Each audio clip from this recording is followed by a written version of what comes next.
my name's Jamie Turner. I'm currently a research fellow in the Department of Philosophy at Ibn Haldun University in Istanbul. So yeah, I'll just begin with my talk, but I want to make sure that you guys can see the transitions on my PowerPoint. Can you guys see that? Yes, we can see. Yes, we can see, Jamie. That's good. All right, so the title of the chapter / presentation here, as you can see, is Natural Theology as a Sign-Based Exposition, a Qur'anic approach to appropriating intimations of transcendence in discursive form. So it's a very long-winded title, perhaps needs to be shortened, and it is a lot longer than my other one, which was a new Qur'anic natural theology. But there's something in this title which is more sort of revealing of what I'm trying to get at with my chapter. So the giveaway, of course, is that it is about natural theology. That is to say, that it's about the enterprise of trying to demonstrate or to indicate, in some sense, the existence of God from the natural world. And in doing so, it takes what it understands to be signs of God in the natural world.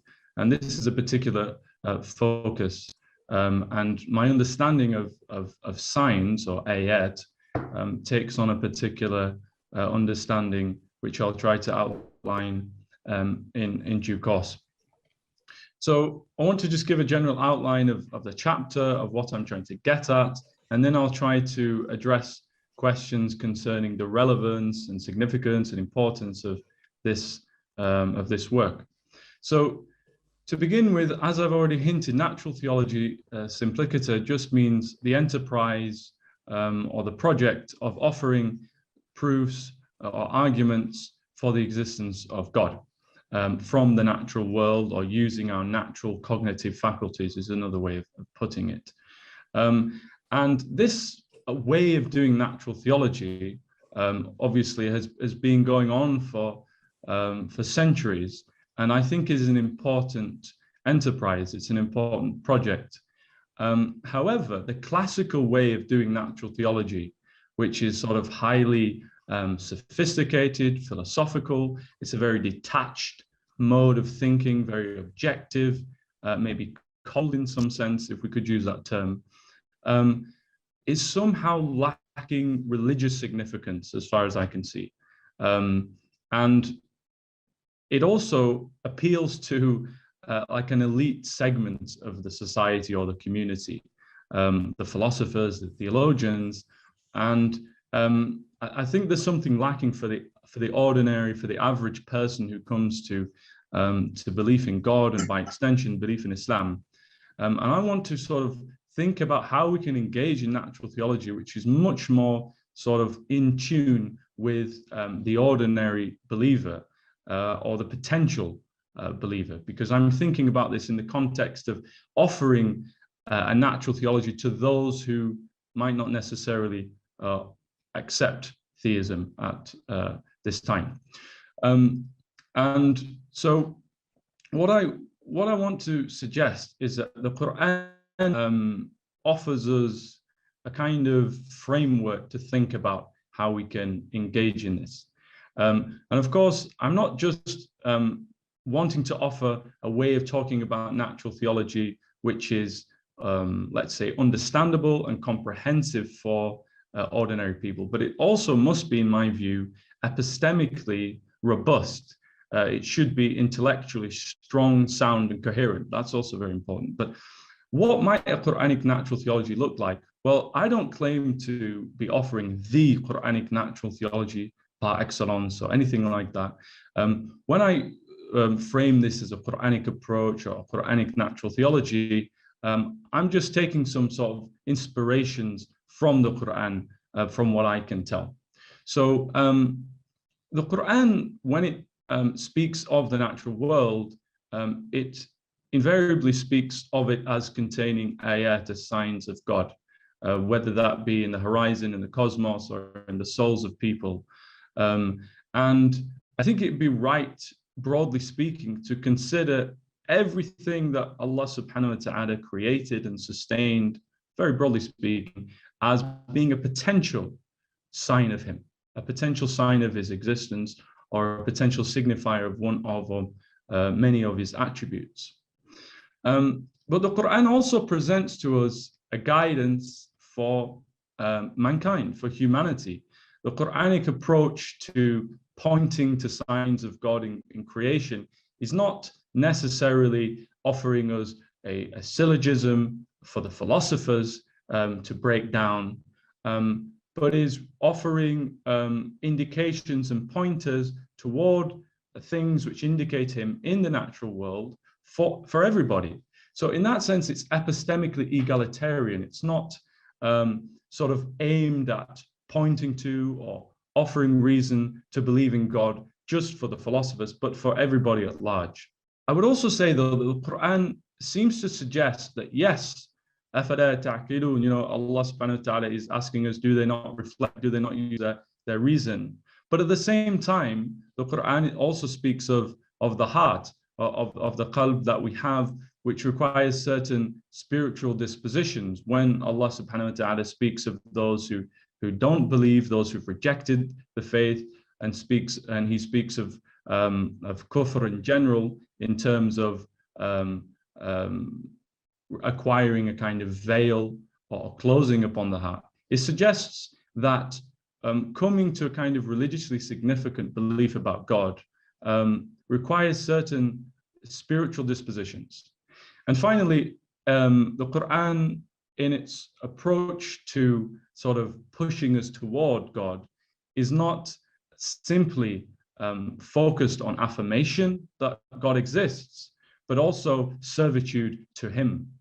So I think this is very important. So when we take these four basic points together, I think we generate these assumptions. So my assumption here is that, broadly speaking, everything that exists can function as a sign of God, that God created humanity to know him, so such knowledge is open to all, that knowledge of God depends upon having the right intellectual and spiritual / moral dispositions.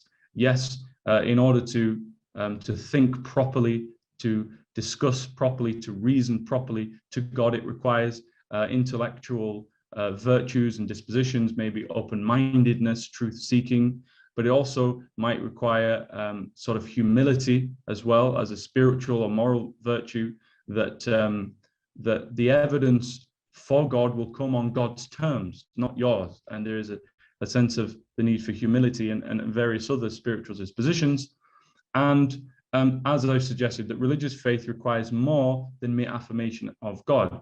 The Quranic perspective on Iman is not just tasdeeq or just this assent or affirmation, but it's more than that, in my view. So if we take these four basic assumptions or points of inspiration from the Quran to doing natural theology, I think we can come to sort of a couple of basic things to bear in mind here. From assumption A and B, I think we can get the idea that we ought to think about coming to knowledge of God by focusing on what I've called intimations of transcendence in the ordinary and mundane. So an intimation of transcendence is another way of thinking about a sign of God, but in a broader sense, because it's not intimation of the transcendent, but just an intimation of transcendence in the ordinary mundane.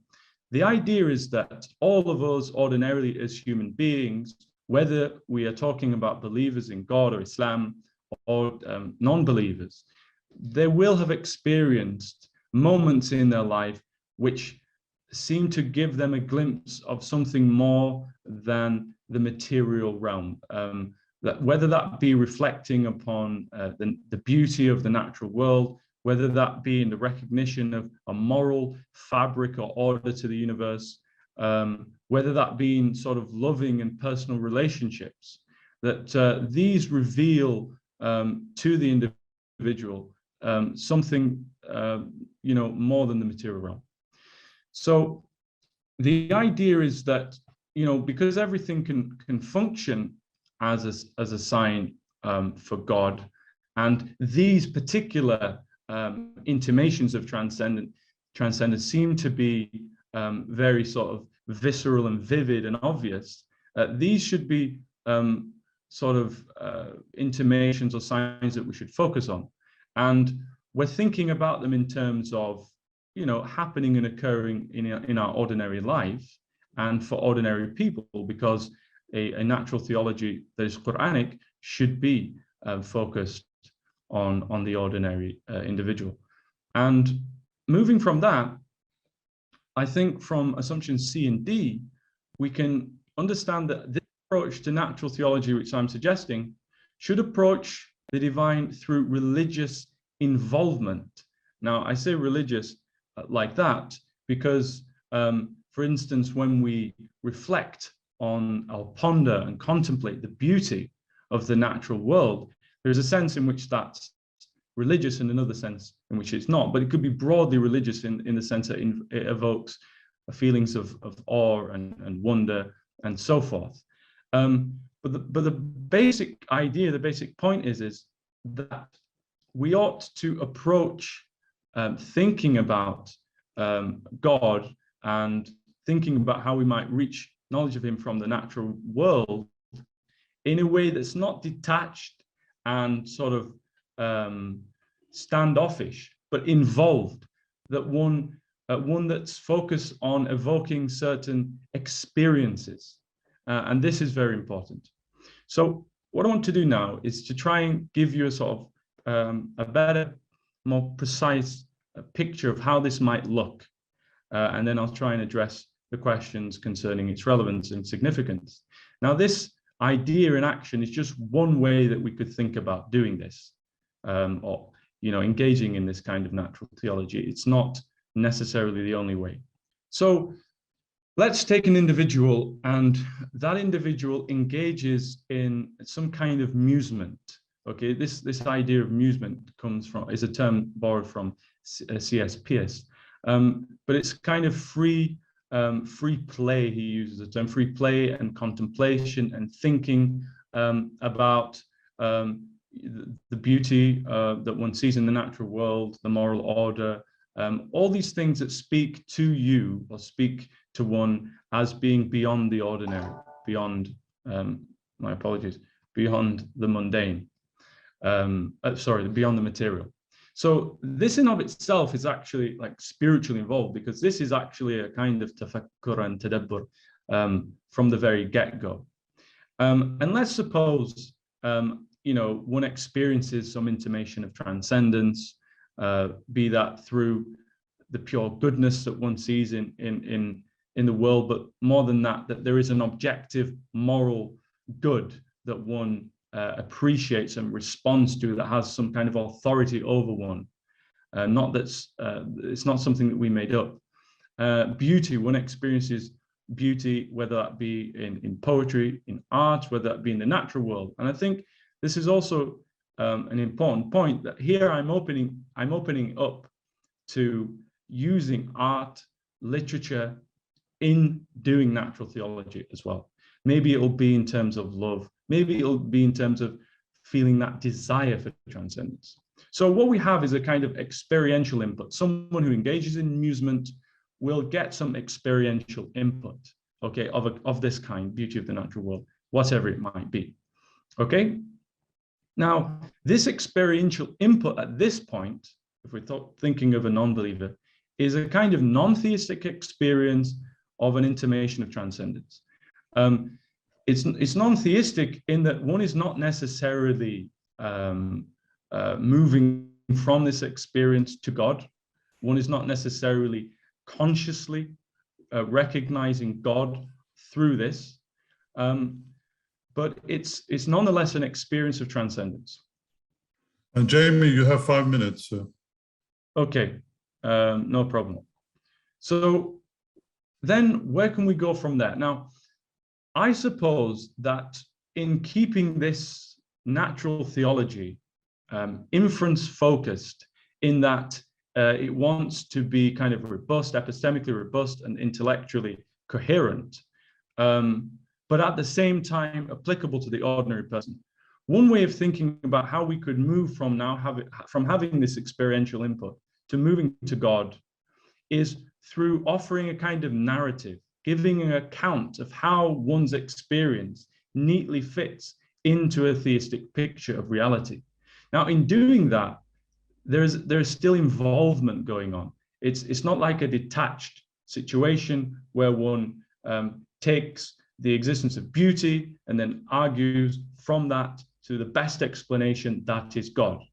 Rather, it's offering a narrative. One is seeing the world through a certain lens, is reading some kind of description of theism and seeing how one's experience neatly maps onto it and fits within this. So it also, in and of itself, in that it's kind of abductive and inferential, it's also experiential. Okay, and so this is what we get. We have the experiential input, and then we have our explanatory narrative. And that the idea is that we move from that to show that theism is true. So, for example, that we recognize that there is a moral order to the universe. This fits well into the theistic narrative of the universe, and therefore this supports the idea that theism is true. However, it's more, let's say, nuanced than that. Because what happens is, when we get to the conclusion that theism is true from this inferential process, it does something to our original experiential input. It turns it into a religious experience. So before, it was a kind of non-theistic experiential input of transcendence. But now, through this narrative, it's become a genuine religious experience. One recognizes a genuine experience of God. And so what one gets epistemically is they get, on the one hand, now experiential justification for believing in God. One is justified in believing in God through their experience of God in the world in this experiential manner. And one also gets inferential justification, believing God in a kind of discursive inferential way at the same time.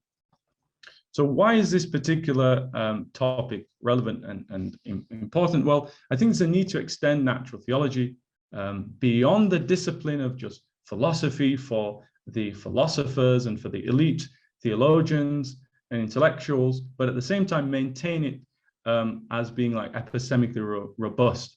I find certain kinds of popularized natural theology by non-philosophers sometimes kind of almost childish and somehow not robust enough.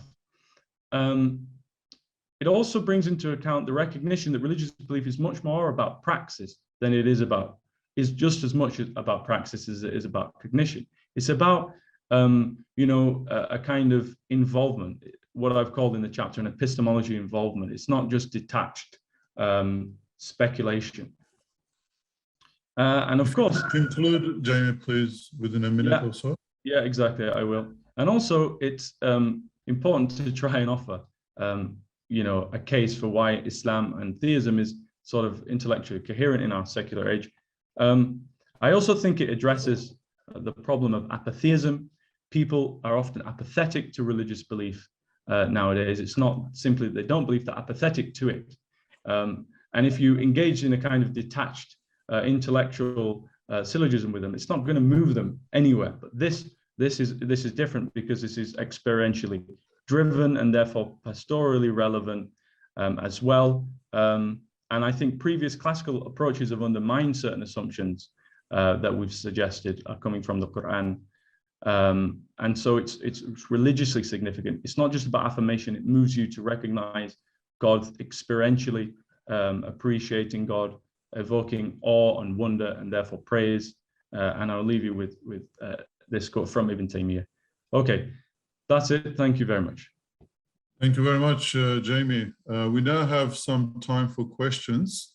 Well, Jamie, I have a question. You titled your paper Intimations of Transcendence. What do you mean by that? Yeah, that's a good question. So this particular phrase I take from the philosopher John Cottingham. And John Cottingham in coming up with this phrase, he quotes a passage from William Wordsworth, one of his poems, and I actually had that up in the last time we were here. And basically, what he suggests is that there are certain experiences that we have as human beings, which sort of give way to something more grand, as something that suggests to us or hints to us that there's something more than simply meets the eye. That when we, for example, appreciate the beauty of the natural world, it's that experience in and of itself pushes us or uplifts us and elevates us to a sense that this world, for example, it didn't just happen by accident, that there is something above the material realm that's somehow having effect upon the material reality, perhaps, is one way of thinking about it. All right, well, thank you, Jamie. Aisha has a question. Aisha, go ahead, please. Hi, Jamie. Thank you so much for this presentation. This was lovely. I couldn't help but notice throughout, but especially in the beginning, your term of the natural world. And I wonder if such a phrasing might be a misnomer in the context of your outline, given that, you know, as you're saying, all that exists looks to or signposts to its creator. And I wonder if, you know, if this is something that you're addressing in the chapter, if anything in that respect can be called natural within this sort of creator-centric framework. And, you know, what purpose such a term might serve beyond kind of still just putting everything under the umbrella of this established subfield of natural theology. Another real quick question I wanted to ask was whether existence like human emotion or thought are given any space in this thesis. You know, I think when we talk often about everything in creation being a sign or a signpost, you know, we might say I experience or I interact with Apple, and this Apple can offer me knowledge or a sense of the divine qualities, right, of its source of existence. But we tend to sometimes neglect perhaps other forms of creation, like frustration I might experience, or the joy that I experience once I take a bite of that apple. And so I was just wondering if that will be taken into account under this umbrella of all existing things, of how, again, perhaps the internal world of the human being might serve as well, that epistemic function that you're talking about here. But thank you, this was great. Yeah, thank you very much for those questions. So about the term natural world, yeah, I understand what you're suggesting there, because ultimately everything is kind of infused with the divine. It's difficult to make that distinction. It is difficult to mark out the distinction between the natural and the supernatural on a theistic worldview. That is true. I think I'm not too much bogged down in those details, because I think it, although it's in some sense relevant, it's not that important for me, because when I'm talking about the natural world and the beauty of the natural world, I think people generally understand what I'm getting at, essentially. But in terms of human emotion, you know, your example, particularly of joy, I think that's certainly relevant, and it's certainly something that I have actually spoken of experiences of joy, and I don't see why those are not important in acting as kind of pointers to the divine. Thank you. Tubana has a question as well. Go ahead, Tubana. Thank you very much, Jamie, for the presentation. Can you please quickly go back to the sketch that you've shown us in your presentation? Yeah. Yes. So I was just wondering. So when we talk about the beauty of the natural world and the recognition thereof, of the moral order and everything, it almost seems like there is a necessary flow from the experiential into the explanatory, and then the equation of theism is true. But we can see that a lot of people out there don't go down that route, basically. I mean, they do recognize the beauty of the natural world. They do recognize the recognition of the moral order, and they can, you know, and they say it, and they really indulge in that beauty. They go out onto the mountains, they enjoy being there, you know, but it doesn't go down necessarily down the route of, you know, saying ultimately theism is true. So how would you explain, according to this theory, why it is that, you know, it doesn't necessarily lead to that sort of road, down that road? Yeah, well, that's a good question. I mean, I follow the view that an apprehension of God requires like a sound fitra, and requires certain spiritual virtues. So one simple way that has been sort of suggested in the literature, that there is this kind of component of sin, or a component of nefs or ego, which is involved, but other ways of pointing out potential spiritual vices that prevent one from following it through, if you will. Of course, I recognize that somebody who is supplied this explanatory narrative is not necessarily going to accept that theism is true. But you know, what I'm trying to do is offering a way of getting them to see that, but in such a way that's not necessarily so highbrow and elitist, and also in a way that's experientially driven, such that when they accept theism is true, they're kind of prepared for servitude as well. It's not this kind of detached sort of ontological argument. Okay, therefore there is a necessary being, but okay, I don't really, what am I supposed to do next, sort of thing. So it doesn't give you that kind of preparedness that's required, I think, somehow for worship, which is the heart of the Qur'anic message when it speaks of even signs of God, I think. So yeah. Right. Well, thank you. We have last question from Saf. Saf, please go ahead. Thank you. Jamie, brilliant presentation. Thanks for that, really informative. Just a very quick comment in light of this slide that I'm seeing. You see, if nature is used by Allah Azza wa Jal, one of the reasons is to agitate the instincts. So in order to get human beings to think, there's two general ways. There could be more, but there's two general ways. One, you will start to think when someone asks you a question. So if I ask you a question right now, your mind will start to think, oh, okay, what's the answer? The second way to start thinking is to agitate the instincts, i.e., for example, if your instinct of survival was agitated, like in times of war, like a storm has just happened, you start to ask 100 questions. How am I going to survive? Is the storm going to hit my house? You know, what's going to happen? Am I going to get food? What's the price? What's the cost of living now? Is it going up, going down, and so on? So what Allah does generally through the ayat, he taps into the instinct, particularly the instinct to revere, to look up to something, because that brings out your own mortality and sort of finitude and neediness and dependency and so on. So then that agitates human beings to think, right, I'm so needy and weak, and you know, what caused me? And then so here and then now the next step is categories of your thoughts to guide that questioning. So yeah, ayats are very, very important. And so it's I think I can't wait to read the paper. Obviously I've not read the paper, but inshallah, you know, it's the emotions is overlooked, because the whole reason why we have right. Well, thank you, Saf. We'll take that as comments. And James, would you like to respond very quickly, or? No, thanks for the comments, Saf. I agree with you 110%. Just another quick comment in the chat box. To Banu's point, people will look at the world to affirm their own theology found in the natural world, such as theology of male ostriches.